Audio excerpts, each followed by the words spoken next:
चक्षुरुन्मिलितं येन तस्मै श्रीगुरवे नमः। वाञ्छाकल्पतरुभ्यश्च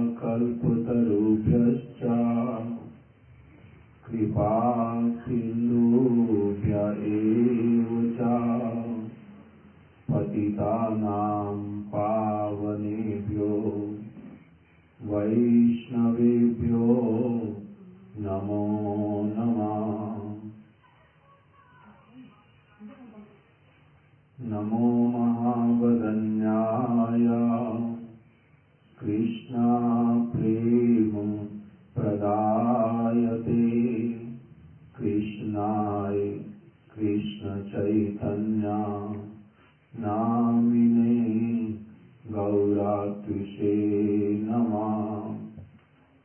हे कृष्ण करुणा सिंधो दीनबंधो जगत्पते गोपेश गोपिका कांत राधा कांत नमस्तुते। सप्त कांचन गौरांगी राधे वृंदावनेश्वरी वृषभानुसुते देवी प्रणमामि हरिप्रिये। भक्त्या विना अपराधलक्षै क्षिप्ताश्च कामादिस्तरङ्गमध्यै कृपामयि त्वां शरणं प्रपन्ना। वृन्दे नुमस्ते चरणारविन्दम्। श्रीकृष्ण चैतन्य प्रभु नित्यानंद श्री अद्वैत गदाधर श्रीवासादि गौर भक्त वृंद। हरे कृष्णा कृष्णा कृष्णा हरे हरे हरे राम राम राम हरे हरे।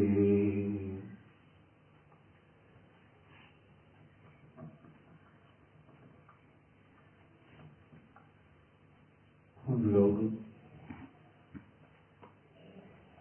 मैं सर्वप्रथम अपने परम आराध्य गुरु पाद पद्म नित्य लीला प्रविष्ट ओम विष्णुपाद अष्टोत्तर शत श्रीमद भक्ति प्रमोद पुरी गोस्वामी महाराज जी के श्री चरण कमलों में अपना साष्टांग दंडवत प्रणाम ज्ञापन करता हूँ।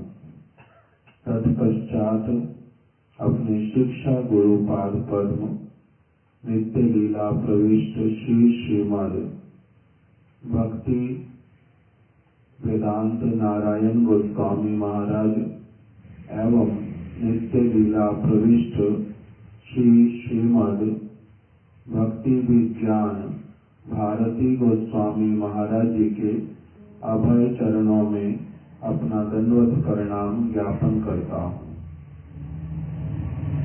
तत्पश्चात नित्य लीला प्रविष्ट श्रीमद भक्ति वल्लभ तीर्थ गोस्वामी महाराज एवं नित्य लीला प्रविष्ट श्रीमद भक्ति दयित माधव गोस्वामी महाराज जी के अभय चरणों में भी दंडवत प्रणाम ज्ञापन करता हूँ।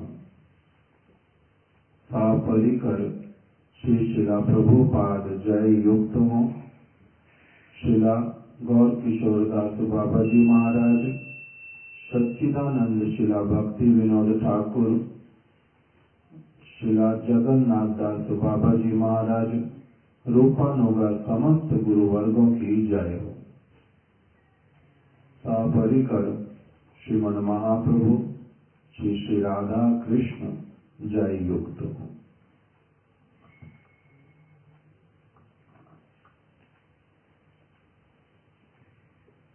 ग्रंथेर प्रारंभ करी मंगलाचरण, गुरु वैष्णव भगवान तीनेर स्मरण। तीनेर स्मरणे है विघ्न विनाशन, अनायासे है निज वांछित पूरण।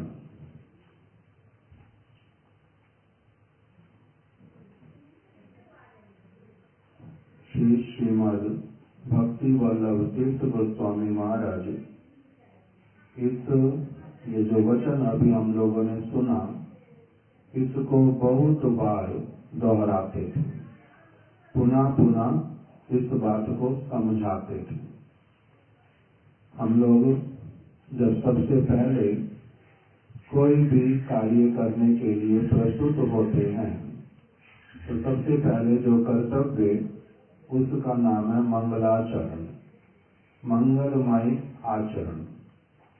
वो मंगलमय आचरण जो है, क्या होता है, जिससे कि मैं जो शुभ कार्य करने जा रहा हूँ, उसमें मेरे को सफलता की प्राप्ति हो, मेरे मार्ग में कोई बाधाएं ना आए, और यदि बाधाएं आए भी तो भी मैं उससे निरुत्साहित, हतोत्साहित ना हूँ, और उन बाधाओं के सिर पर पैर रख करके आगे बढ़ता जाऊं और अपने जीवन के वास्तविक लक्ष्य को प्राप्त कर लूं। इसके लिए सब समय क्या करने की आवश्यकता पड़ती है? मंगलाचरण, मंगलमय आचरण। ये प्राचीन वैदिक रीति, और सभी जो गुरुवर्ग, वो सभी यही करते हुए ही सब समय आ रहे हैं। मंगलाचरण, इसमें क्या करते हैं? ग्रंथेर आरंभे करी मंगलाचरण, गुरु वैष्णव भगवान तीनेर स्मरण। गुरुदेव का, अर्थात जिन्होंने मेरे को जो भगवान की भक्ति अथवा जीवात्मा मैं जो हूँ उसका परिचय, जिन्होंने मेरे को मनुष्य जीवन कैसे सफल बने, अनेक अनेक शिक्षाओं को जिन्होंने मुझे प्राप्त किया साक्षात रूप में। भगवान की शिक्षाएं तो हैं ही हैं, गीता के रूप में, भागवत के रूप में, और वेद इत्यादि में भगवान की शिक्षा तो है ही है, किंतु साक्षात रूप में हमें जो प्रदान करते हैं, उनको क्या कहते हैं? गुरु। इस संसार में भी हमारे अनेक गुरु हैं, हमें जो शिक्षा प्रदान करते हैं। जैसे सबसे पहले माता पिता घर पर बालक को जन्म भी देते हैं, पालन पोषण भी करते हैं, और फिर किसी की गाड़ी शायद बाहर कुछ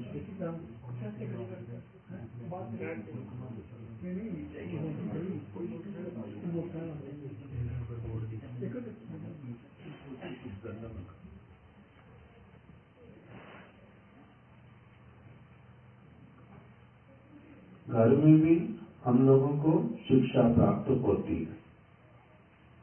माता पिता पालन पोषण भी करते हैं, साथ साथ में जिस शिक्षा को वो सबसे अच्छा मानते हैं, अपने बालक को वही शिक्षा भी वो देते रहते हैं। फिर थोड़ा बड़ा होने पर बच्चा विद्यालय में जाता है, माता पिता उसको भेजते हैं, और वहाँ पर भी वो शिक्षा प्राप्त करता है। तो वहाँ पर भी जो उसको पढ़ाते हैं, उनको भी एक प्रकार का गुरु ही कहा जाता है। उसके बाद में समाज से भी अलग अलग शिक्षा हम लोग प्राप्त करते हैं। किंतु अधिकांश जो सारी शिक्षा माता पिता अथवा समाज अथवा अध्यापक इत्यादि से जो प्राप्त होती है, वो शिक्षा इस संसार से और हमारे शरीर इत्यादि से ही संबंधित होती है। इसलिए उसको लौकिक शिक्षा कहते हैं, और जो ये शिक्षा देते हैं उनको भी लौकिक गुरु कहते हैं। फिर ऐसे वाले व्यक्ति जो हमारे को नित्य शिक्षा, जो अभी तक बात किया, वो वाली शिक्षा हमारे को कब तक काम आएगी? जब तक ये इस जगत में रहना होगा। इसलिए वो नित्य शिक्षा नहीं है, अनित्य शिक्षा कहलाती है। थोड़े समय बाद हमारे किसी काम की नहीं रहती। किंतु जो नित्य शिक्षा है, जो सब समय हमारे साथ रहती है, क्योंकि मैं नित्य वस्तु हूँ, आत्मा, मैं अनित्य वस्तु नहीं हूँ, मेरा जन्म और मृत्यु नहीं है, मैं सब समय के लिए रहने वाली वस्तु हूँ। इसलिए मैं नित्य वस्तु हूँ, और इस नित्य वस्तु से संबंधित शिक्षा जो भी व्यक्ति मुझे प्रदान करता है, उसको कहते हैं वास्तविक गुरु। वो वास्तविक गुरु कहलाते हैं। उनमें भी फिर किसी को पथ प्रदर्शक गुरु कहते हैं, किसी को शिक्षा गुरु कहते हैं, किसी को दीक्षा गुरु कहते हैं। क्योंकि सभी लोग हमारे को पूर्ण शिक्षा हो सकता है ना भी दे पाते हों, किंतु कुछ कुछ यदि हमारी पारमार्थिक मार्ग में सहायता करते हैं तो उनको भी गुरु ही कहते हैं।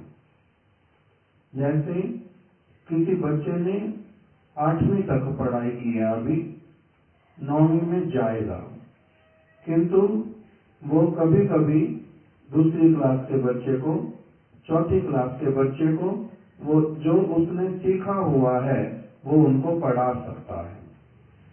तो इसलिए ऐसे वाला व्यक्ति जो नित्य जो शिक्षा है होनी चाहिए, वो जो हमें प्रदान करता है, उसको क्या कह देते हैं?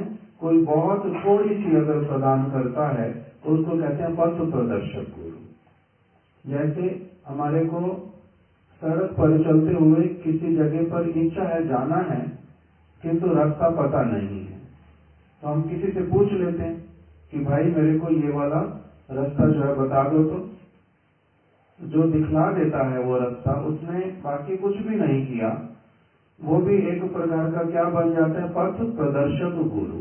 उसने मेरे को ठीक मार्ग दिखला दिया, बाकी कुछ नहीं किया उसने मेरा सहायता। फिर शिक्षा गुरु, जिन्होंने मेरे को समय समय पर शिक्षा प्रदान की, मेरे भले के लिए अपना समय मेरे को दिया, और जो उन्होंने सीखा हुआ था उन्होंने आगे मेरे को सिखलाया।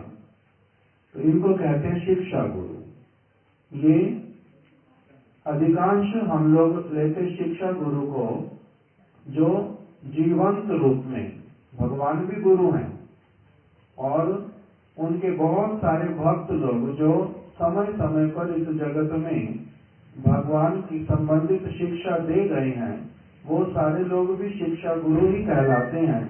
किंतु जीवंत गुरु अर्थात जो साक्षात रूप में इस जगत में उन्हीं शिक्षाओं को मेरे को देते हैं, उनको कहते हैं शिक्षा गुरु।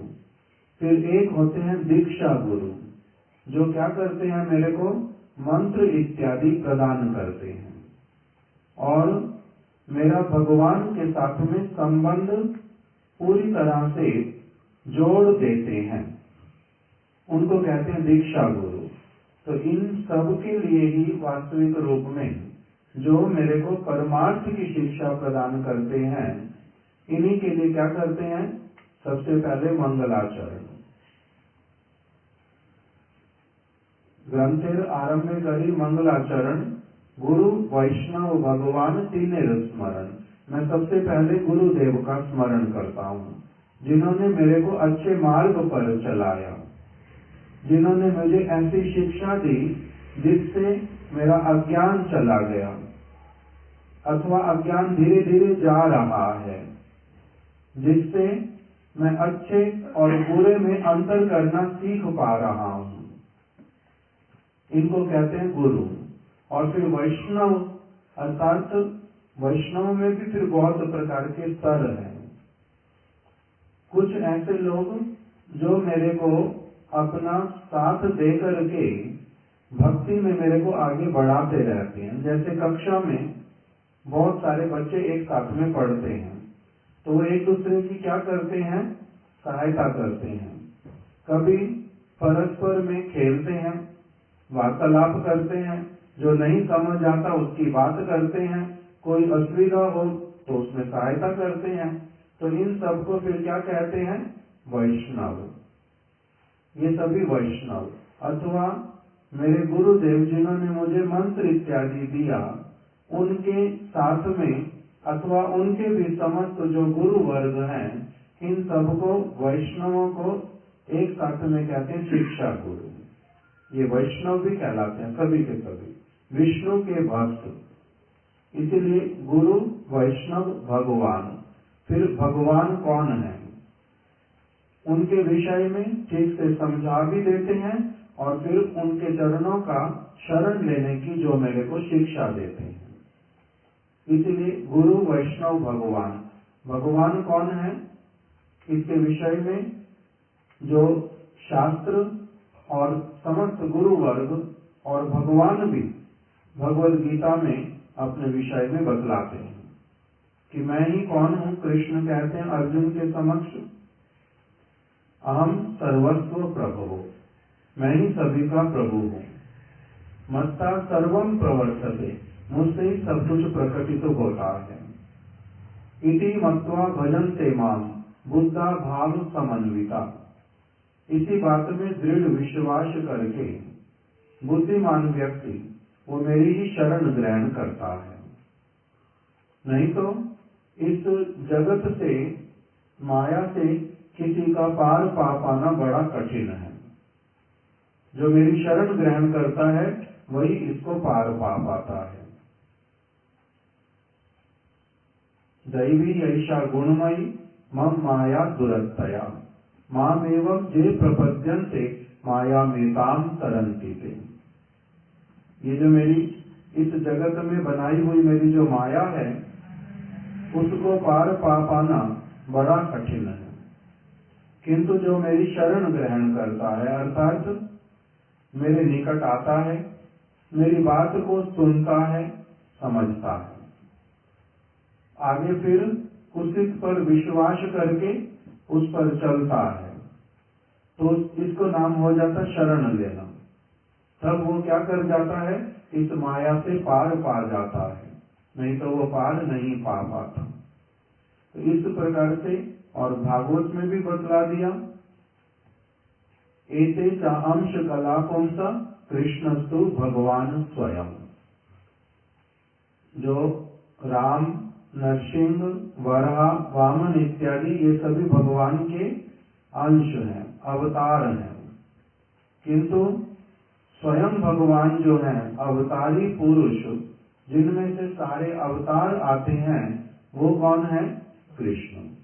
एते च अंश कलापुंसा कृष्णस्तु भगवान स्वयं। वेद व्यास जी ने बड़े ही जोर दे करके इस बात को भागवत में स्थापित कर दिया कि कृष्ण ही स्वयं भगवान है। और हम लोग जीव जो हैं वो कौन है, हम उन्हीं भगवान के अंश हैं। इसको भी भगवान ने भगवद गीता में बता दिया, ममई वांशो जीव लोके जीव भूत सनातना। जितनी भी समस्त जीवात्माएं हैं, जिनमें प्राण है, जो चलते फिरते हैं, खाते पीते हैं, जिनमें अनुभव की शक्ति है, फीलिंग है, जिसमें कुछ जो इच्छा करते हैं, ये सारे के सारे जो जीव हैं, ये कौन है, मेरे ही अंश हैं, मेरी प्रकृति के अंश हैं। जैसे मेरा जन्म और मृत्यु नहीं होता, मैं नित्य काल रहता हूँ, सनातन हूँ, इसी प्रकार से समस्त जीव भी मेरे अंश होने के कारण वो भी सनातन है, नित्य है। तो ये जो सारी बातें, इसी बातों को स्मरण करने से ही क्या होता है, पुनः पुनः ठीक से इसको समझने पर एक व्यक्ति के जीवन में जो गुरु वैष्णव भगवान तीन स्मरण है विघ्न विनाशन, जितनी भी प्रकार के विघ्न है किस भगवान को समझने में, भगवान को प्राप्त करने में, वो सारे विघ्न दूर हो जाते हैं।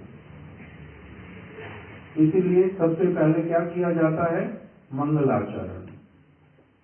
भगवान गुरु का सबसे पहले, फिर वैष्णवों का, फिर भगवान का स्मरण करने से सारे विघ्न दूर होते हैं और अनायास ही, अनायास मतलब बहुत कोई कठिन परिश्रम किए बिना, अनायास ही, अनायास है निज वांछित पूर्ण, वांछा पूर्ण होती है।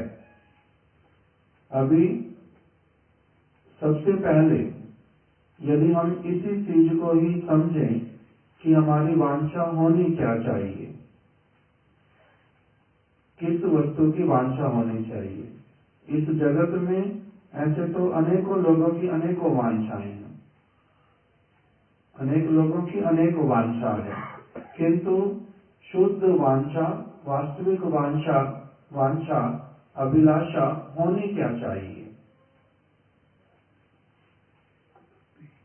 ऐसी वाली वस्तु की अभिलाषा करनी चाहिए जो क्या हो, नित्य हो, जो सब समय के लिए मेरे साथ में रहे, जिससे मेरा नित्य संबंध हो, भगवान के साथ मेरा नित्य संबंध है।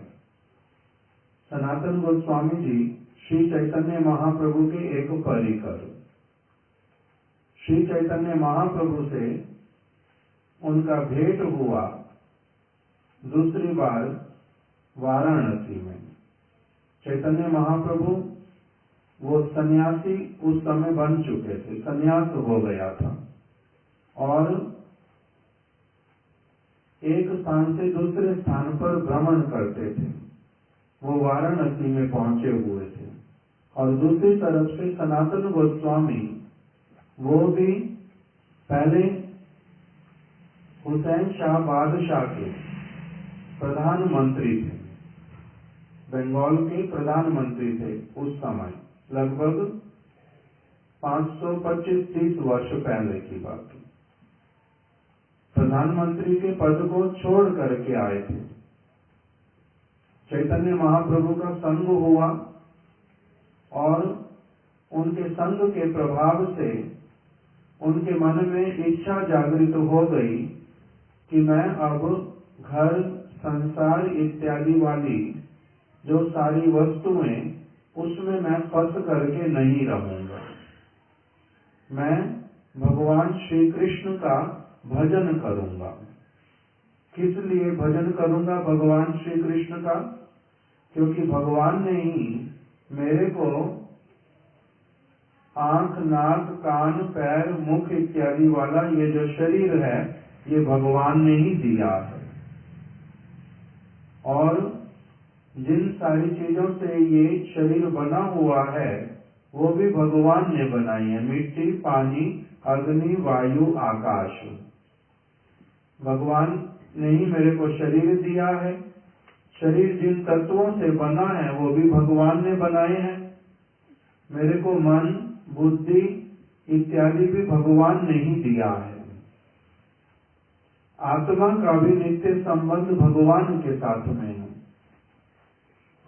जब मेरा सारा कुछ भगवान से ही संबंध युक्त है तो इसीलिए मैं भगवान के लिए ही जीवन यापन करूंगा। उन्होंने इस बात को समझ लिया। फिर दूसरी बात कि यदि मैं यहीं पर रहूंगा अपने काम काज में, घर परिवार में, तब मेरे को बहुत सारे काम यहाँ पर ऐसे वाले भी करने पड़ेंगे जिसका कोई आवश्यकता ही नहीं है। यदि नहीं भी करूंगा तो कोई दोष इत्यादि मुझे नहीं लगेगा। तो ये सारा कुछ सोच करके कि ये मेरा पद कब तक रहेगा, शरीर मेरा कब तक रहेगा, मेरे को किस तरफ अपने आप को लगाना चाहिए, इस बात को विचार करके वो अपने पद को, संपत्ति को, घर को, सब चीज को छोड़ करके वो आ गए थे चैतन्य महाप्रभु का संग प्राप्त करने के लिए। उनकी भेंट हो गई चैतन्य महाप्रभु के साथ में वाराणसी में, और वहीं पर ही उन्होंने चैतन्य महाप्रभु से कुछ प्रश्न किए थे। उन प्रश्नों में ही सबसे पहले उन्होंने पूछा के आमी, हे श्री चैतन्य महाप्रभु, आप कृपा करके मुझे बतला दो कि मैं कौन हूं। हमारे महाराज जी श्रील भक्ति विज्ञान भारती गोस्वामी महाराज यहाँ पर एक बात हम लोगों को बतलाते थे कि सनातन गोस्वामी जी जो हैं वो बहुत अधिक बुद्धिमान थे, बृहस्पति के समान उनकी बुद्धि थी और प्रधानमंत्री के पद पर नियुक्त थे। तो बुद्धिमान है तभी उस पद पर सुशोभित हुए। फिर उनके पास में धन का भी कोई अभाव नहीं था, अथाह धन था उनके पास। उनका जो बुद्धि था, मस्तिष्क, वो भी अच्छी तरह से काम कर रहा था। ऐसा नहीं हुआ था कि वो पागल हो गए हों। उनकी बुद्धि अच्छी तरह से काम कर रही थी, किंतु तब भी उन्होंने कैसा प्रश्न किया कि आमी, मैं कौन हूं। किसी से जब मिलते हैं तो उससे पूछते हैं कि आपका क्या परिचय है, आपका नाम क्या है, आप कहाँ के रहने वाले हो। दूसरे व्यक्ति से पूछता है कोई व्यक्ति परिचय, किंतु अपना परिचय किसी दूसरे से पूछते हैं कि भाई बताओ तो मैं कौन हूं। ऐसे तो कोई भी नहीं पूछता, किंतु सनातन गोस्वामी परम बुद्धिमान, परम स्वस्थ होकर के उन्होंने यही प्रश्न किया, मैं कौन हूं। यद्यपि अभी तक मैं क्या समझता हूं कि मेरा नाम सनातन है, मैं भारद्वाज गोत्र का ब्राह्मण हूं, मैं राम केली ग्राम का रहने वाला हूं, मैं प्रधानमंत्री के पद पर नियुक्त हूं, मेरे भाई बंधु ये हैं। इतना ये सारा कुछ तो मुझे अभी तक तो पता है, किंतु मैं वास्तविक रूप में कौन हूं। आज इच्छा करने से मैं अपना नाम बदल सकता हूं, इच्छा करने से वास स्थान परिवर्तित कर सकता हूं, और इच्छा नहीं होने पर भी कुछ समय बाद जब इस जगत से चला जाऊंगा, मेरा ये वाला परिचय तो छूट जाएगा, क्योंकि ये शरीर का परिचय है, शरीर तो यहीं पड़ा रहेगा, मैं तो यहाँ से चला जाऊंगा। तो मैं जो वस्तु हूँ वो मैं क्या हूँ, कृपा करके मुझे बतला दो कि आमी, मैं कौन हूँ।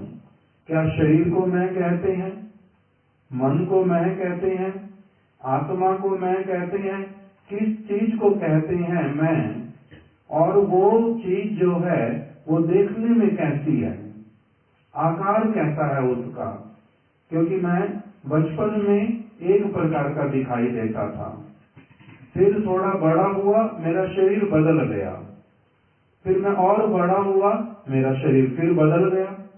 ये तो बदलने वाली वस्तु है, इसमें परिवर्तन हो रहा है, मगर मैं ये अनुभव कर रहा हूं कि मैं परिवर्तित नहीं हो रहा हूं। पहले जब से मैंने बोलना सीखा तब से मुझे अनुभव है मैं सनातन हूँ, मेरा नाम सनातन है। जब मैं 10 साल का था तब भी मेरे को क्या पता था, मैं सनातन हूँ। अभी 50 वर्ष का हो गया हूँ तब भी मुझे पता है मैं कौन हूँ, मैं सनातन हूँ। मैं अपने चेतना के स्तर पर सदैव अपने आप को क्या मान रहा हूँ कि मैं एक ही व्यक्ति हूँ, मैं कोई बदल रहा हूँ, मैं बदल नहीं रहा, मैं तो एक ही हूँ, किंतु मेरा शरीर तो बार बार बदलता जा रहा है। तो इसीलिए हे प्रभु, मैं आपसे ठीक ठीक रूप में समझना चाहता हूँ कि मैं कौन हूँ। के आमी केने मोरे जारे ताप त्रय, इस संसार के, दूसरा प्रश्न रखा उन्होंने, इस संसार के जो ताप हैं, कभी सुख कभी दुख, कभी गर्मी कभी सर्दी, कभी रात कभी दिन, कभी वृद्धावस्था, कभी कोई रोग इत्यादि, ये जो, और कभी किसी प्राणी के द्वारा मेरे को कष्ट दिया जाना, और कभी प्रकृति के द्वारा भूकंप आ जाना, कभी बाढ़ आ जानी, कभी सूखा पड़ जाना, ये जो सारे के सारे दुख कष्ट इत्यादि आते हैं, ये क्यों आते हैं? पहला प्रश्न क्या किया, के आमी, मैं कौन हूँ। दूसरा प्रश्न किया, केनो मोरे जारे ताप त्रय, तीन ताप। तीन ताप किसको कहते हैं? भगवत गीता में बतलाया 3 तापों के विषय में। इस जगत में जो भी व्यक्ति आता उसको 3 तापों से पीड़ित रहना पड़ता। कौन कौन से 3 ताप बतलाए हैं? आप नहीं बताओ, बता सकते? 3 ताप पता है? शारीरिक, भौतिक, आध्यात्मिक। 3 ताप भगवत गीता में नाम दिया उनको, आदि दैविक दुख, आदि भौतिक दुख और आध्यात्मिक दुख। ये 3 ताप हैं, अज्ञानता के कारण जो ताप होते हैं। ज्ञान नहीं है किसी वस्तु का, इसलिए कष्ट भोगते रहते। कभी प्रकृति के द्वारा कुछ कष्ट दिए जाते, कभी आस पास के लोगों के द्वारा कष्ट दिए जाते और प्राणियों के द्वारा कष्ट दिए जाते। इस प्रकार के तापों को बोलते हैं 3 ताप। आदि दैविक मतलब दैवी प्रकृति के द्वारा दिए गए ताप। सर्दी, गर्मी, तूफान आ जाना, बाढ़ आ जाना, सूखा पड़ जाना, सुनामी आ जाना, भूकंप आ जाना, ये इसका किसी के ऊपर, किसी का भी इसके ऊपर बस नहीं चलता। चाहे वो प्रधानमंत्री हो, चाहे राष्ट्रपति हो, चाहे सारी दुनिया के लोग एक साथ मिल जाएं, किंतु तब भी इनमें से किसी के ऊपर किसी का बस नहीं चलता। जब जो चीज आनी है वो आ जाती है। इसको बोल देते हैं आदि दैविक दुख। ये दैवी प्रकृति के द्वारा दिए गए ताप हैं। दूसरा बोलते हैं आदि भौतिक दुख, जो मेरे को अपने ही शरीर के द्वारा अथवा और इस जगत के भौतिक प्राणियों के द्वारा दिए जाते हैं। मच्छर के द्वारा, अभी कोरोना हुआ था, किसके द्वारा होता है? वायरस इत्यादि के द्वारा। कभी मच्छर के द्वारा, कभी वायरस के द्वारा, कभी मनुष्यों के द्वारा एक राष्ट्र दूसरे राष्ट्र पर आक्रमण कर देता और बहुत सारे लोगों को मार डालते हैं। जिन्होंने कुछ किया नहीं, जिनको कुछ पता भी नहीं है, वो भी मर जाते। तो इस प्रकार के अलग अलग प्राणियों के द्वारा जो ताप दिए जाते हैं उसको कहते हैं आदि भौतिक दुख। तीसरा जो है उसका नाम है आध्यात्मिक ताप। आध्यात्मिक ताप क्या होते हैं? अज्ञानता के कारण जो दुख पाते हैं हम लोग। जैसे एक व्यक्ति गांव का रहने वाला था, उसने कभी भी शहर नहीं देखा था, बहुत पुराना गांव। वहां से उसको कोई व्यक्ति अपने साथ में शहर में ले आया कि भाई मैं तुम्हें शहर लेके चलता हूँ, वहीं पर तुम्हारे को काम दिलाऊंगा बड़ा अच्छा जीवन तुम्हारा हो जाएगा। साथ में लेकर के आ गया। अभी जैसे जैसे गांव से निकला, पैदल पैदल थोड़ा रास्ता पहले, फिर बैलगाड़ी से आगे आए, फिर कोई और साधन लिया। जैसे जैसे वो शहर की तरफ आगे बढ़ रहा था, क्योंकि उसने कुछ देखा नहीं था शहर वाला, इसलिए आश्चर्यचकित होता गया। लाइटिंग दिखाई देने लगी, शाम का समय, बड़े बड़े बोर्ड दिखाई देने लगे, कितनी तरह की गाड़ियां आ रही हैं, जा रही हैं। उसके आंखें जो है वो फटी की फटी रह जा रही हैं। क्यों? कि उसने कभी ऐसा कुछ देखा ही नहीं है। फिर उसको एक होटल में ले गया वो व्यक्ति। उसकी कोई मीटिंग थी, बड़ा आदमी उसको 5 स्टार होटल में ले गया। अभी साधारण रूप में कोई जाता है वहां पर, हमारे जैसा व्यक्ति, तो वहां पर आश्चर्य लगता है कि क्या क्या होता है, कैसे कैसे रहते हैं। ये गांव का व्यक्ति पहली बार आया, सारा कुछ भौचक्का होकर के देख रहा है कि ये क्या है, ये क्या है, ये क्या है। स्विमिंग पूल दिखाई दिया, लोग उसमें कैसे नहा रहे हैं, बहुत सारी चीजें देखता जा रहा है। लिफ्ट में उसको जब जाना पड़ा, लिफ्ट में खड़ा हुआ, 8वीं मंजिल तक जाना है, बाहर का सारा कुछ दिखाई दे रहा।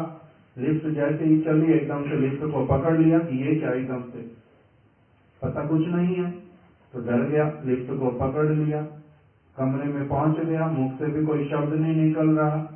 उस व्यक्ति ने कमरे में पहुंच करके इसको कहा कि अभी मेरे को कहीं काम पे जाना है, तुम यहीं पर ही अभी बैठ जाओ, मैं थोड़ी देर में आ जाऊंगा मीटिंग करके। वो चला गया, इसको बिठा दिया। उसको मीटिंग में बहुत देर लग गई, अब आ नहीं पा रहा वो, और इधर ये अकेला बैठा है, कोई बातचीत करने वाला नहीं।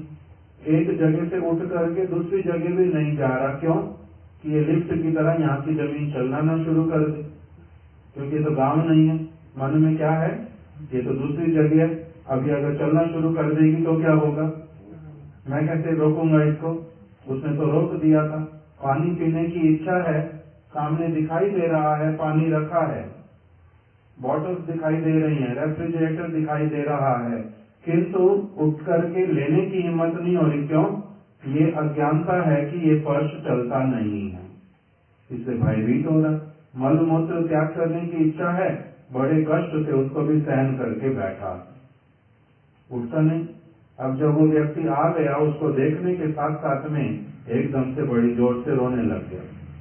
उसने आकर के गले लगाया, रोते क्यों? कहते मैं चल नहीं पा रहा, उठ नहीं पा रहा, यहाँ से पानी की प्यास लगी, पानी की बोतल नहीं उठा पा रहा, और मेरे को पेशाब आया था, पेशाब करने नहीं जा पा रहा। तो क्यों नहीं कर रहा? मेरे को डर लग रहा है, ये चलना पड़े। पागल, ये नहीं चलती, सिर्फ लिफ्ट चलती है वो तो। यहाँ पर देख, मैं घूम रहा हूँ जैसे तुम भी घूमो, ये जमीन है, जमीन ही मानो इसको, इसमें कोई परेशानी नहीं, कुछ नहीं होगा यहाँ पर। जा अपनी आप बोतल उठा करके ले आ। चलने लग गया, देख रहा सचमुच में ही तो बात सच है। तो पहले विश्वास नहीं हो रहा, फिर चलते चलते देखा सच ही है। तो थोड़ी देर में क्या हो गया, अब उसमें कॉन्फिडेंस आ गया, क्योंकि अज्ञान चला गया, ज्ञान आ गया। तो अज्ञानता के कारण जो व्यक्ति कष्ट भोगता है, उसको क्या कहते हैं? आदि आध्यात्मिक दुख, आध्यात्मिक कष्ट। तो ये 3 प्रकार के कष्ट हैं जो हम अलग अलग समय में भोग करते हैं, कभी आदि दैविक, कभी आदि भौतिक, कभी आध्यात्मिक। तो इससे सनातन गोस्वामी जी ने प्रश्न किया चैतन्य महाप्रभु से कि ये 3 ताप जो हैं मुझे क्यों तापित करते हैं, क्यों तापित करते हैं? के आमी, मैं कौन हूँ? केने मोरे जारे ताप त्रय, मेरे को ये 3 ताप तापित क्यों करते हैं? यह नहीं जानी के मन हित भाई, मैं अभी तक भी ये निश्चित नहीं कर पाया, इतना मेरी आयु हो गई कि मेरा हित वास्तविक रूप में किस काम को करने में है। मेरे को क्या करना चाहिए जिसमें मेरा हित हो, नित्य मंगल हो, जिसमें मेरा नित्य मंगल हो, ऐसे वाला क्या काम है? आप मेरे को ये बात बतला दो। 3 प्रश्न रख दिए। केयामी केने मोरे जारे ताप त्रय, यह नहीं जानी के मन हित भाई। साध्य साधन तत्व पूछी के न जानी, मेरे को ठीक ठीक रूप में पूछना भी नहीं आता, बहुत पूछो। कृपा करी सब तत्व कहो तो आपनी, आप ही कृपा करके मुझे बतलाओ। जैसे छोटे बच्चे को क्या ये पता होता है कि मेरे को अपने अध्यापक से क्या पूछना, उसको पता नहीं होता। अध्यापक ही अपनी आप से क्या करता है, कुछ बच्चे को सिखाने के लिए प्रारंभ करता है। पहले भूमिका बनाता है, थोड़ा थोड़ा प्रारंभ करता है, करते करते उसको अच्छी एक स्थिति तक ला करके खड़ा कर देता है। तो यही प्रश्न सनातन गोस्वामी जी ने किए कि आप कृपा करके मुझे बतला दो। चैतन्य महाप्रभु ने उत्तर दिया पहले प्रश्न का, क्या कह करके, जीवेर स्वरूप है कृष्णेर नित्य दास। जीव जो है वो कौन है, केवल तुम नहीं।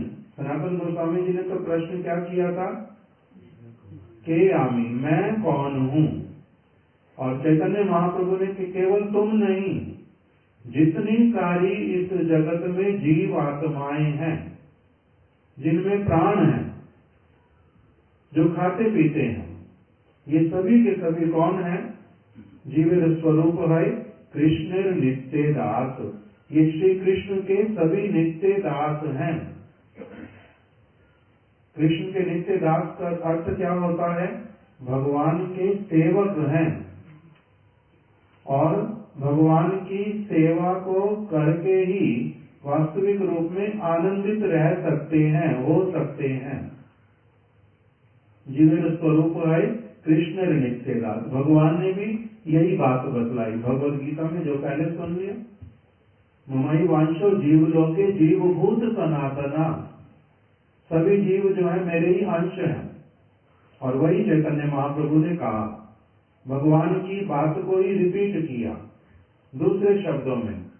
क्या कह दिया कि सभी जीवात्मा स्वरूपता, स्वरूपता अर्थात इन रियलिटी, वास्तविक रूप में, अभी कोई माने या ना माने कि मैं भगवान का दास हूं, नहीं मानने पर भी है वो कौन, भगवान का दास ही है। इसी प्रकार से जैसे अभी कोई कहे कि मैं नहीं मानता भारत के संविधान को, कहने से भी नहीं चलेगा। भारत में रहते हैं तो भारत के संविधान के अनुसार चलना बाध्यता है। उसी प्रकार से कोई माने या ना माने, क्यों ना माने, सकले ही कृष्ण दास, सभी भगवान के दास हैं नित्य काल के लिए। इससे वो कभी भी अपने आप को अलग नहीं कर सकते, कर ही नहीं सकते अलग। जैसे अब हमारा सबका ही जन्म हुआ है इस जगत में, माता पिता हैं, हम इच्छा करने से भी अपने माता पिता बदल सकते हैं ना, नहीं बदल सकते, बदल सकते हैं, नहीं बदल सकते। इस जन्म, जब तक जन्म रहेगा, जब तक श्वास रहेगी, तब तक मैं कभी भी इस चीज को नहीं बदल सकता कि, और सारी चीजें बदल सकता हूं। माता पिता को बदल सकते हैं, नहीं। बहन भाई को नहीं बदल सकते। बाकी सारी चीजें बदली जा सकती हैं, किंतु ये चीजें ऐसी वाली हैं जो नहीं बदली जा सकती। इसी प्रकार से भगवान के साथ में जीव का जो संबंध नित्य काल का, और उसको कभी भी कोई भी बदल नहीं सकता, चाहे वो माने या ना माने, ये एक अलग बात है। तो चैतन्य महाप्रभु ने बतलाया, जीवेर स्वरूप है कृष्ण नित्य दास, वो कृष्ण का नित्य दास है। ये वाला जो संबंध है भगवान के साथ में, ये नित्य है। बाकी सारे संबंध इस जगत में वो कैसे हैं, अनित्य। मेरे माता पिता, कितने जन्म तक मेरे माता पिता रहेंगे, कितने समय तक? कुछ एक समय तक, एक जन्म के लिए। सब जन्म में माता पिता बदल जाते हैं। सकल जन्म में माता पिता सवाई पाए। सभी जन्मों में, चाहे मैं मच्छर बनूंगा तब भी माता पिता अलग होंगे। अगर मैं कुत्ता कभी बना अपने कर्मों के दोष के कारण, तो उस समय भी माता पिता होंगे, किंतु अलग होंगे। मनुष्य बना हूं तो अलग है, देवता बनूंगा तो अलग होंगे। तो इसलिए माता पिता सब समय क्या होते? इस जगत वाले माता पिता, शरीर वाले माता पिता, जिनके माध्यम से मेरे को ये शरीर मिला है, ये वाले माता पिता सब समय बदल जाते हैं। किंतु भगवान के साथ जो हमारा संबंध, वो कभी नहीं बदलता। वो कभी भी नहीं बदल सकता, चाहने से भी नहीं बदल सकता। जीवेर स्वरूप है कृष्णेर नित्य दास, कृष्णेर तटस्थ शक्ति भेदा भेद प्रकाश। और मैं कैसी वाली वस्तु हूं? मेरा भगवान के साथ जो संबंध है वो कैसे वाला है? मैं उनके साथ में अचिंत्य रूप से एक भी हूं और नहीं भी हूं। एक कैसे? भगवान सब समय रहने वाली वस्तु है और मैं भी सब समय रहने वाली वस्तु। ये हमारे में क्या है? समानता है। उनका कभी जन्म और कभी मृत्यु नहीं होती, मेरा भी जन्म और मृत्यु नहीं होता। ये भी मेरे में क्या है? समानता है। किंतु असमानता क्या है? फिर अंतर क्या है हमारे में? भगवान जो है वो बहुत बड़े और मैं उनका क्या हूं? बहुत छोटा सा एक अंश हूं। जैसे सूर्य और सूर्य की किरण।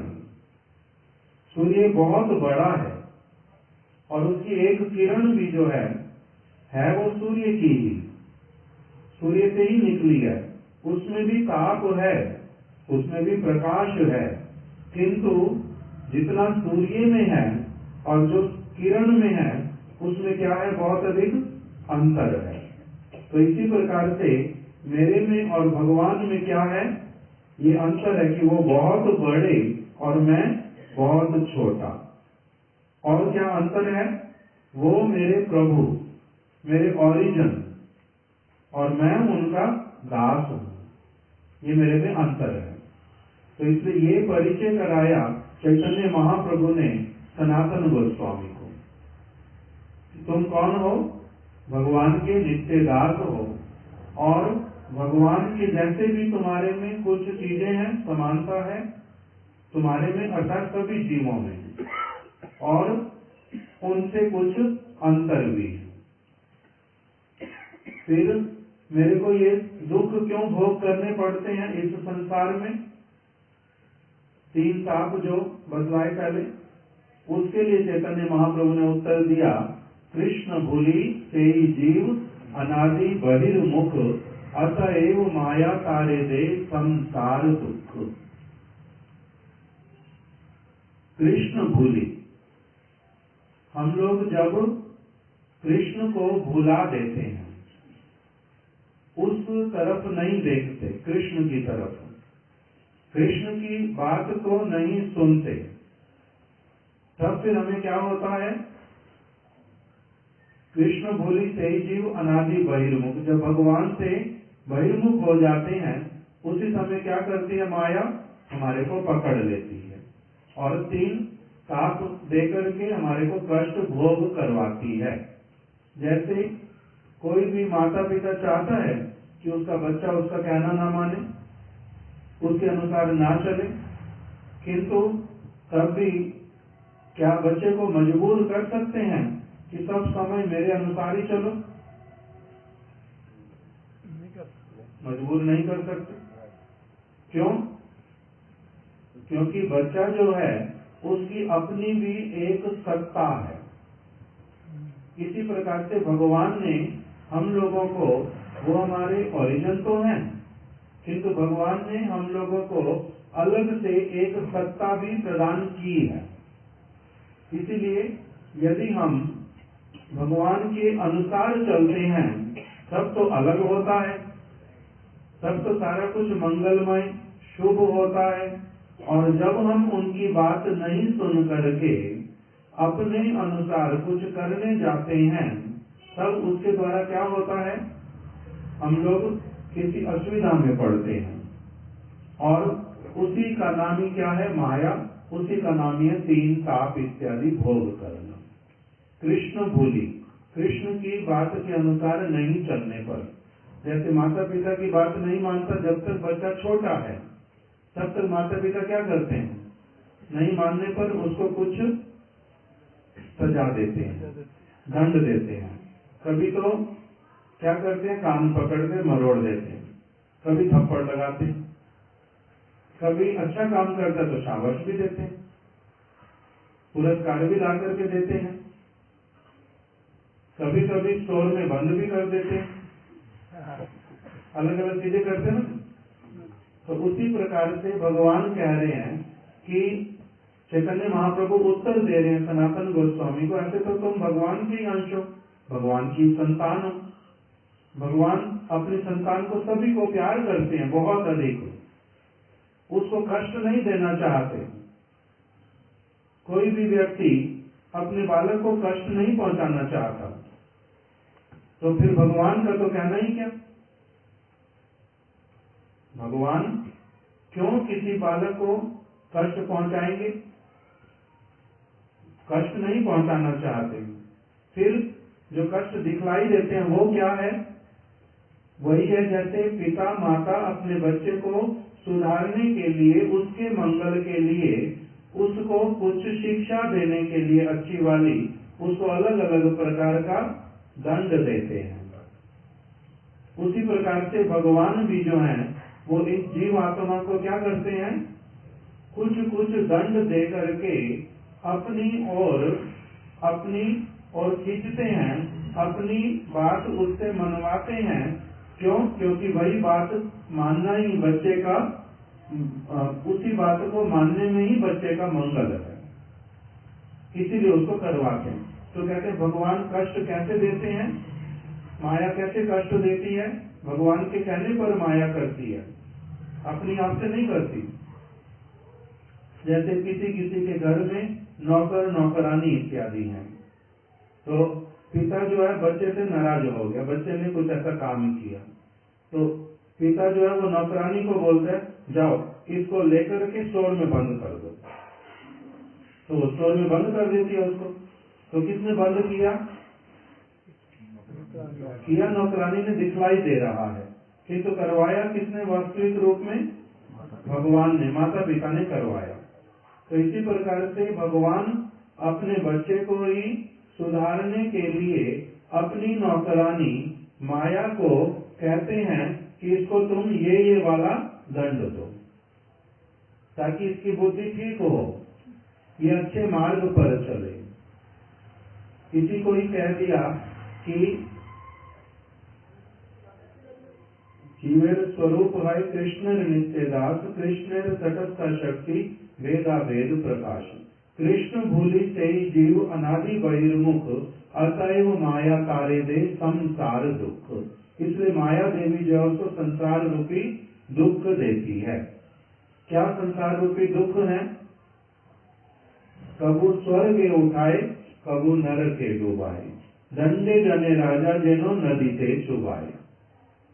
पहले प्राचीन समय में राजा लोग क्या करते थे, किसी को दंड अगर देना होता था तो अपने किसी मंत्री को नहीं तो नौकर को बोलते थे कि इसको ले जाओ नदी के पास में, इसको फिर नदी के जल में ले जाना और फिर इसको पूरी तरह से नदी में डुबो देना, इसके सिर को ऊपर से इतना अधिक दबा देना कि ये बिल्कुल ऊपर ना उठा सके, और जैसे इसकी सांस इत्यादि निकलने वाली हो, बड़ा कष्ट पा रहा हो, छटपट कर रहा हो, उस समय फिर से इसको पानी से निकाल देना, तभी अच्छे से सांस ले लेगा, फिर स्वस्थ अनुभव करेगा, फिर इधर उधर थोड़ा देखेगा, उसके बाद फिर से इसको नीचे फिर पानी में धकेल देना, फिर जब मरने लगे एकदम से फिर इसको निकालना। तो इसको क्या कहते हैं, कबू स्वर्ग उठाए, कभी तो थोड़ा सा पहले क्या निकाल दो, पानी के बाहर निकाल दो, कबू स्वर्ग उठाए कबू नर के डुबाए, कभी एकदम से फिर क्या करते हैं, नीचे पानी में फिर से डुबा देते हैं।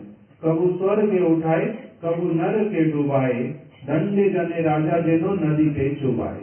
जैसे राजा लोग किसी को दंड देने के लिए नदी में लोगों को ऐसे भेजते थे, कभी नीचे करते, कभी ऊपर, कभी नीचे, कभी ऊपर। तो कह रहे इस संसार में जहाँ पर हम लोग रहते हैं, इसमें जो भी हम काम करें, भले ही अच्छा काम करें, भले ही हम बुरा काम करें, उसका जो भी फल होता है, स्वर्ग की प्राप्ति, ब्रह्मलोक की प्राप्ति या फिर नरक इत्यादि में जाना, ये सारा कुछ ही दंड है। इस संसार में सुखी रहना भी दंड और दुखी रहना भी दंड। समझ आता है ऐसे वाला? जैसे कारागार में जब लोगों को भेजते हैं, कितनी तरह की कारागार होती है? कारागार में कैटेगरीज हैं जेल में। A class jail, B class jail, C class jail, अलग अलग जेल हैं। जेल एक ही है, उसके अंदर विभाग हैं। A क्लास जेल में जिसको रखा जाता, उसमें क्या क्या होता है? टीवी देखने के लिए मिलता है, न्यूज़पेपर पढ़ने के लिए मिलता है, आपको जो खाना खाने की इच्छा वो खाना मिलेगा। आप जिससे मिलना चाहते, घर वाले लोग आएंगे, आपके मित्र आएंगे, आपको मिलने देंगे आराम से, किंतु रखेंगे कहाँ पर? कारागार में, वहां से नहीं छोड़ेंगे, रहोगे अंदर ही, सुविधा सारी मिलेगी, किंतु वो कहाँ पर? कारागार में। एक क्लास जेल, इसको बोलते हैं सोने चांदी से बनी हुई बेड़ियां लगाना। है जेल में ही बेड़ियां बेड़ियां ही है, चाहे सोने की बनी हो, चाहे चांदी की बनी हो, चाहे पीतल की बनी हो, चाहे लोहे की बनी हो, बेड़ी तो बेड़ी है, हथकड़ी तो हथकड़ी है। किंतु लोगों से पूछो हथकड़ी कौन सी लगवानी, तो क्या कहेंगे? कौन सी वाली लगवानी? सोने चांदी वाली। किंतु ये भूल जाते कि हथकड़ी तो हथकड़ी है भाई, जिस भी चीज की बनी हो, मुझे हथकड़ी ही मत लगाओ, ये नहीं बोलते। तो इसी बात को बोल रहे हैं कि कभी तो A क्लास जेल में डाल देते हैं, कभी B क्लास जेल में डालते। B क्लास जेल में क्या है? न्यूज़पेपर मिल जाएगा, किंतु टीवी नहीं दिखाएंगे, टीवी नहीं मिलेगा तुम्हारे को। खाना जो है एक समय का अपनी इच्छा के अनुसार मिलेगा, एक समय जो मिलेगा खाना खाओ, नहीं खाना मत खाओ। और C क्लास जेल में क्या होगा? तुम्हारा कुछ नहीं सुना जाएगा, तुम्हारा कुछ नहीं चलेगा, हम जो देंगे वही लेना पड़ेगा और उसके बदले में काम भी करना पड़ेगा, कुछ ना कुछ काम करवाते हैं उनसे, इसको बोलते C क्लास जेल।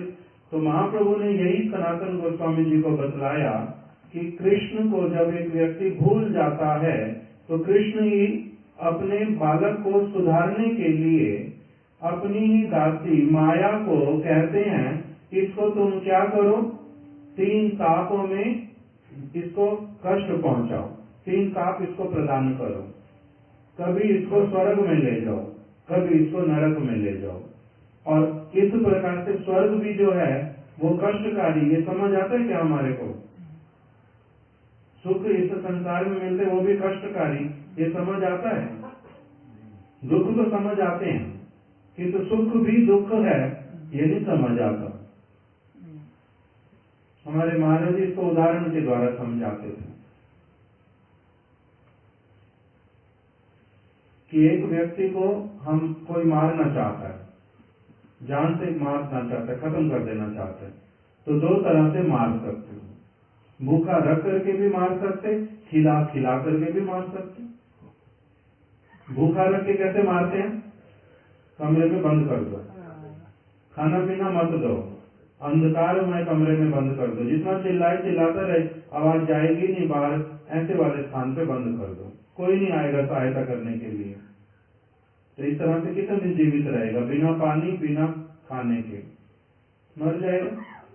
और फिर दूसरे व्यक्ति को उसको कहो कि 24 घंटे में 24 घंटे ही तुम्हारे सामने भोजन रखा रहेगा और तुम्हें कंटिन्यूस खाते रहना है, 1 मिनट भी रुके तो हंटर से पिटाई लगेगी। कितना खा लेगा व्यक्ति? खाते खाते भी क्या होगा? मर जाएगा। हम लोगों को ये तो समझ आता है भूखा रहना जो है ये कष्ट है बड़ा, किंतु खाते खाते मरना ये भी कष्ट है, ये नहीं समझ आता। किंतु वास्तविक रूप में स्वर्ग हो नरक हो, इस जगत का सुख हो या दुख हो, सारे के सारे ये तीन ताप हैं। ये जो समझ लेता है व्यक्ति, फिर वो क्या करता है कि मेरा कर्तव्य क्या है, मेरे को ये बतलाओ। इस सुख और दुख वाला जो ये वर्लपूल क्या होता है? जैसे वॉशिंग मशीन चलती है ना, वॉशिंग मशीन का नाम है वर्लपूल एक, अर्थात तो उसमें क्या करते हैं, कपड़े को पहले बड़ी जोर जोर से घुमाते जाते और फिर क्या करते हैं, उल्टा इधर इधर इधर इधर इधर, इसको बोलते हैं वर्लपूल। कभी इधर कभी इधर, कभी इधर कभी उधर। इसी में ही हम लोगों का क्या होता है, कभी जन्म कभी मृत्यु। जन्म क्या श्लोक एक बताया, पुनरपि जननम पुनरपि मरणम पुनरपि जननी जठरे शयनम। बार बार जन्म लेना, बार बार मरना, बार बार माता के किसी न किसी माता के गर्भ में जाना, यही क्या है, वर्लपूल। इसी में हम घूमते रहते हैं। इसी का नाम तीन ताप। कृष्ण भूलि से जीव अनादि बहिर्मुख, अतएव माया तारे दे संसार दुख। फिर आगे तीसरा जो प्रश्न किया था कि यह नहीं जानी केवल हित है, मेरा हित कैसे होगा। कह रहे ये तो हम अपनी आप से नहीं जान सकते, भगवान सबका हित करने वाले। इसीलिए कृष्ण ही क्या करते हैं, कृष्ण ही जीवेर नहीं कृष्ण स्मृति ज्ञान, जीवों को अपनी आप से नहीं पता चलता उनका हित किसमें है। इसीलिए कृष्ण ही क्या करते हैं, कैला वेद पुराण, भगवान ही अपनी आप से इन जीवों के मंगल के लिए सद उपदेश रूपी जो वेद पुराण भागवत इत्यादि ये प्रकटित करते हैं। साधु शास्त्र कृपाई यदि कृष्ण उन्मुख है, सही जीव निस्तरे माया तारे छाड़ाए। यदि किसी का परम सौभाग्य उदित होता है तो उसको फिर कौन मिलते हैं, साधु शास्त्र कृपा, साधु मिलते हैं। ब्रह्मांड भ्रमिते कोनो भाग्यवान जीव, ब्रह्मांड में भ्रमण करते करते किसी किसी सौभाग्यशाली जीव को ही साधु का संग मिलता है, जिससे फिर उसको ये उपदेश श्रवण करने के लिए मिलते हैं। तुम कौन हो, तुम्हारा संबंध किससे है, तुम कष्ट पा क्यों रहे हो, इन कष्टों से तुम्हारा छुटकारा कैसे होगा, तुम्हारा संबंध नित्य काल के लिए किसके साथ है, ये सारा कुछ किससे पता चलता है, साधु से। और फिर वही बात जो साधु बोलते हैं, वही की वही बात कहाँ लिखी होती है, शास्त्र में। साधु शास्त्र को छोड़ करके कुछ नहीं बोलता, मनगढ़ंत बात नहीं बोलता। साधु शास्त्र कृपाए यदि कृष्ण उन्मुख है, फिर यदि एक जीव फिर कृष्ण की ओर मुड़ता है कि ओ सचमुच में ये मेरे पिता हैं, ये मेरे शुभ चिंतक हैं और इनकी बात मानना ही मेरा कर्तव्य है, मैं यदि उसी तरह से चलूंगा मेरा मंगल होगा। ये तो मेरे मंगल के लिए मेरे को दंड दे रहे, मेरे शत्रु थोड़ा ना है, ये तो मेरे अपने ही हैं। जब ये वाली बातें मान करके एक व्यक्ति उस ओर चलता है, तब उसका क्या होता है, माया सहारे छाड़ाए। फिर माया उसके ऊपर कोई अपना काम नहीं करती। नौकरानी को आदेश जब मिल जाता है कि बच्चे को अब छोड़ दो, बहुत हो गया, अब इसको मेरी तरफ आने दो, तब माया क्या करती है, नौकरानी क्या करेगी, वो छोड़ देती है। तब इसी को जिसको माया छोड़ देती है उसी का नाम ही बोलते हैं मुक्त पुरुष। इन्हीं को ही कहते हैं वास्तविक रूप में गुरु, जिनके ऊपर माया कोई भी अपना असर नहीं कर पाती, जिनको जगत का सुख दुख आने पर उनको इससे कुछ आता जाता ही नहीं है। जिसमें साधारण जगत के लोग बहुत हाय तौबा करते हैं, विलाप करते हैं अथवा आकाश में उड़ते हैं, इससे इनको कुछ नहीं होता। साधु को सुखे दुखे समय सुखे दुखे लाभा लाभो जया जयो, सुख में दुख में, लाभ में हानि में, जय में पराजय में, इनको कोई भी चिंता होता ही नहीं। जो कुछ होता है होता रहे, इस सभी में क्या देख लेते हैं, इसमें ही मंगल है। जय हुई तब भी मंगल, पराजय हुई तब भी मंगल, लाभ हुआ तब भी मंगल, हानि हुई तब भी मंगल, यश हुआ तब भी मंगल, अपयश हुआ तब भी मंगल। ये जो देख पाता, कौन देख सकता है ऐसे? नारद ऋषि छोटा सा बालक, साधुओं का संग हो गया, बाद में सारा कुछ समझ लिया, ये वाली बातें जो हम कर रहे हैं। फिर माता जी उनकी मर गई, सांप ने डस लिया, उनको रोना नहीं आया, वो दुखी हुए नहीं, वो अपना चल पड़े भगवान का भजन करने के लिए। क्यों नहीं उनको दुख हुआ? मनुष्य नहीं है, फीलिंग नहीं है उनमें। सनातन गोस्वामी राजपाट छोड़ करके अपने आप से चल पड़े। क्या दिमाग खराब हुआ है? लोग इस पद को पाने के लिए पागल हो उठते हैं, और ये उस पद को अपनी आप से छोड़ करके आ गए। 10-10 रुपए के लिए लड़ाई हो जाती, एक गज जमीन के लिए लड़ाई हो जाती, इनके पास में अथाह संपत्ति थी, सारी छोड़ करके आ गए। सिर्फ ये नहीं, मीराबाई का उसी प्रकार का चरित्र, भरत महाराज का उसी प्रकार का चरित्र, रघुनाथ दास गोस्वामी का वैसा चरित्र। ये वाला ऐसा क्यों हो जाता है? क्योंकि इनको सत्य वस्तु जो है, जब वो समझ आ जाती, तब इनका अलग प्रकार का सोच होता है, इनका सोच ही अलग हो जाता है। तो इन्हीं बातों को सनातन गोस्वामी को महाप्रभु ने सुनाया कि किस प्रकार से हित किस वस्तु में है। इन सारी वस्तुओं में हित नहीं है, हित कुछ और वस्तुओं में है। उनको हित के विषय में बतलाया।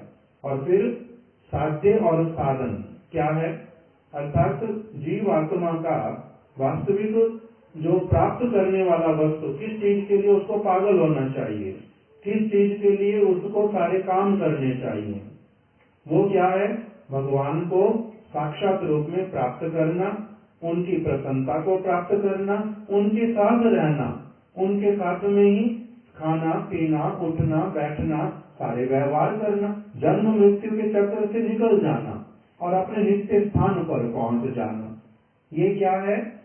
एक व्यक्ति का वास्तविक साध्य है, प्राप्त करने वाली वस्तु है, जिसके लिए चेष्टा करनी चाहिए। और उसका साधन क्या बतलाया? साधनम शुद्ध भक्तिम। अगर एक व्यक्ति साधुओं के संग में भगवान की शुद्ध भक्ति करता है, तब इस वस्तु को प्राप्त कर सकता है, नहीं तो नहीं प्राप्त कर सकता। इस प्रकार से ये संक्षेप में पहले बतलाया चैतन्य महाप्रभु ने। इसी का जो विस्तार थोड़ा थोड़ा हम लोग इन दिनों में फिर कुछ और आगे श्रवण करेंगे। आज यहीं तक की कथा को रख देते हैं। वांछा कल्पतरुभ्यश्च कृपा सिंधुभ्य एव च पतितानां पावनेभ्यो वैष्णवेभ्यो नमो नमः। श्री सनातन गोस्वामी जी की जय, श्री चैतन्य महाप्रभु की जय, समस्त गुरु वर्ग की जय। गौर प्रेमानंदे हरि हरि बोल।